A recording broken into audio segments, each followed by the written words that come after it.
آگے عزیر بھائی ہیں بابا، یہ انہوں نے بڑی اچھی ایک سجیشن، ان کی رائے ہے، اور یہ ماشاءاللہ میں ویسے ہی بتاتا چلوں بابا کہ ہم بھی MTJ فاؤنڈیشن کے پلیٹ فارم سے شجرکاری کا کام کر رہے ہیں، اور آپ کو پتہ ہے پاکستان گلوبل وارمنگ میں بہت زیادہ متاثرہ ملکوں میں، تو یہ پہلی دفعہ ایسا سوال تھا یا ریکویسٹ تھی جو ہم نے شامل کی، تو کہہ رہے مولانا صاحب آپ کے بہت چاہنے والے ہیں، پاکستان میں ہزاروں مساجد ہیں، بلکہ اگر لاکھوں بھی کہا جائے تو مبالغہ نہیں ہوگا، تو اگر آپ ان سے گزارش کریں اپنے انداز میں کہ اگر ہر مسجد اس کا اہتمام کرے کہ اپنے ارد گرد درخت لگائے، تو ہم بہت بڑی خیر میں اپنا حصہ ڈال سکتے ہیں۔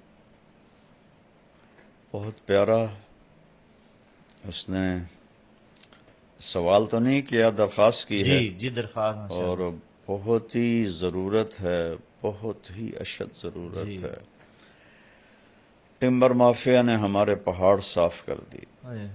میں اسکول سے ہی مریض سیر کے لیے ہم جاتے تھے، ذمہ داروں کے بچے تھے، جی تو مفت میں مل جاتا تھا سب کچھ۔ تو بیٹا آپ یقین کریں کہ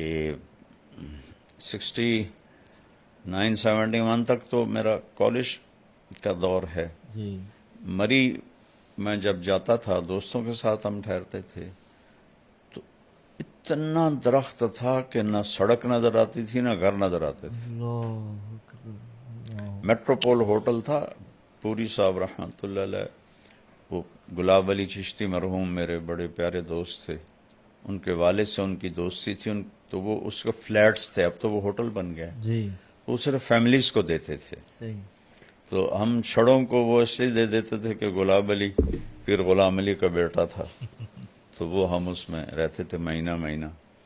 تو اب یقین مانے بیٹا، میں اس کے وہ ایک جگہ تھی وہاں بیٹھتا تھا تو مجھے مری نظر نہیں آتا تھا، اللہ، اتنے درخت، اور اب ننگا ہوا پڑا ہے سارا۔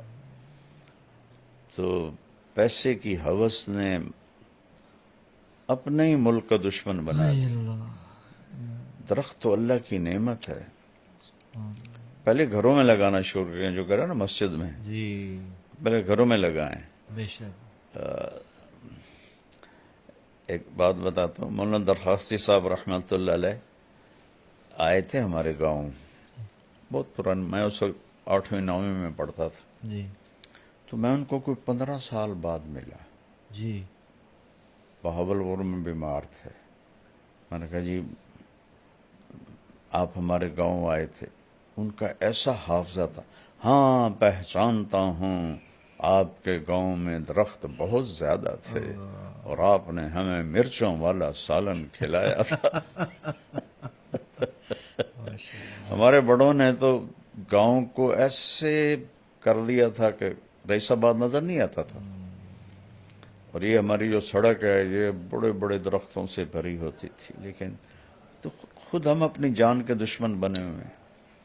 تو میں اس بچے کا شکر گزار ہوں، اور ماشاء اس کے اللہ، ذریعے سے پوری قوم سے کہتا ہوں درخت اگاؤ، جی درخت اگاؤ، درخت اگاؤ۔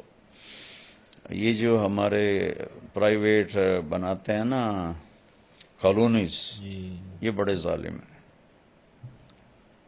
یہ انچ انچ بیچنے کے چکر میں ہوتے ہیں۔ ان کو یہ نہیں ہوتا کہ کوئی سبزہ، کوئی گراؤنڈ،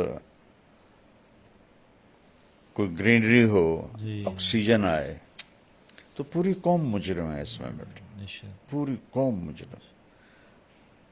شیخ زاید بن سلطان نے ریت کو نخلستان بنا دیا، اللہ، تو یہاں تو نخلستان تھا، ہائے، یہ میں سارے پہاڑی علاقے اسکول کالج کے زمانے میں سیر کرتے تھے۔ جی آپ یقین مانے بیٹا، سڑک بھی نظر نہیں آتی تھی، ایسے اللہ، ان پر سایہ ہوتا تھا۔ اللہ، اللہ، اور اب ناران تک چلے جاؤ، آگے تک چلے جاؤ، ہوٹل ہی ہوٹل، ہوٹل ہی ہوٹل، ہوٹل ہی ہوٹل، اور جو اوپر جنگل ہیں جی وہ ٹمبر مافیا نے جنگل کے کیا اس کو کہتے ہیں افسران سے ساز، اور رشوت تو سارے ملک کا ہمارا شیوا ہے، جی، جنگل صاف کر دیا، بڑا درد ہوتا ہے۔ زید بھائی آپ کا شکریہ، آپ کی بڑی اچھی سجیشن تھی، بے شک اس میں ملک کا، قوم کا فائدہ ہے۔